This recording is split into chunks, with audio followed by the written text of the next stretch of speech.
When you start with Indiana and you start with Ohio State, troubling news out of Columbus this week. When you look at their offensive line, the left tackle Simmons gets hurt early in the season, made a big difference. Their EPA, all the stuff got worse, as from that standpoint. Everything was a struggle after that point with their offense. Now you lose your center.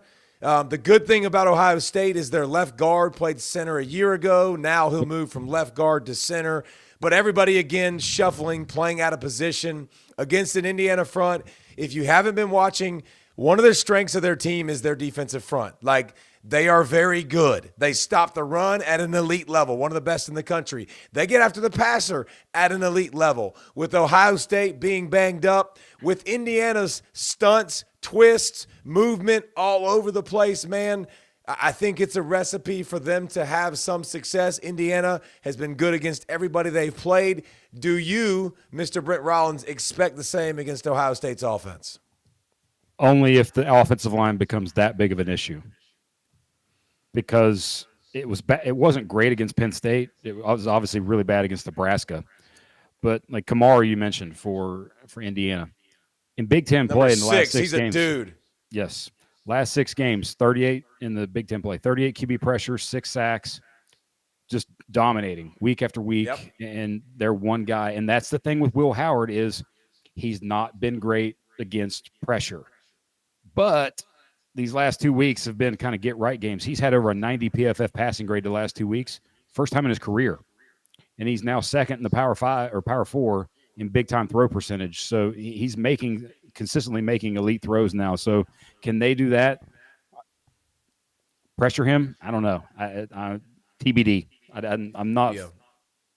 I'm not confident in that. When you watch this game, I think the key to Ohio State's success will be Ohio State running the ball on the perimeter. I think Ohio State can do that. I think you will see them do that. Will Howard's feet, you got to remember, he's a really good athlete. He's a big, strong dude. They can get involved. Like, I think Chip Kelly's exacerbated every leak play known to man in the country. So if he can come up with another one, he continues to manufacture offense and big plays.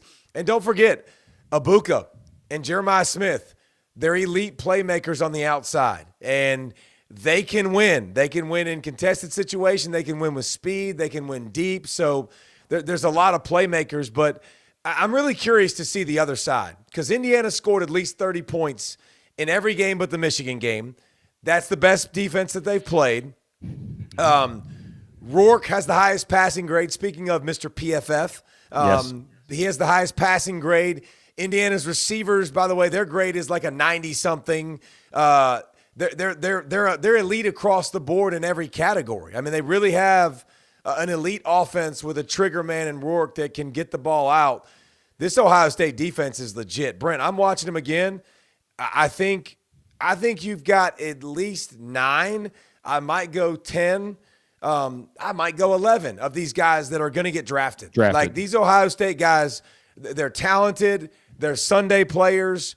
There's not a lot that sticks out, I think, from a number standpoint of one guy, but I think the unit is so good and so experienced and good across the board. I'd say Burke at corner is a little bit except iffy. For him. Yeah, Burke is a little bit iffy at corner, especially in the Oregon game. Igbaniah, whatever his name is, number 1, that long name, he's handsy. They're both handsy. But I think that's the spot Indiana has to be able to pick. But I'm just telling you, man, that Ohio State defense is littered with a bunch of dudes that can play some serious football. It's Burke. You mentioned Burke. This season he's allowed 84% completion. Last season was 52%. Against Oregon, 8 of 8.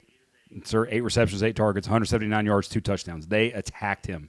And it's been consistent recently. So, but Ohio State has been pressuring the QB. Over 45% pressure rate the last 3 weeks. If they get to Rourke, I think they will. And I think that Indiana struggles a little bit on third down, and because they're only 6 of 21 in the last 2 games in third down.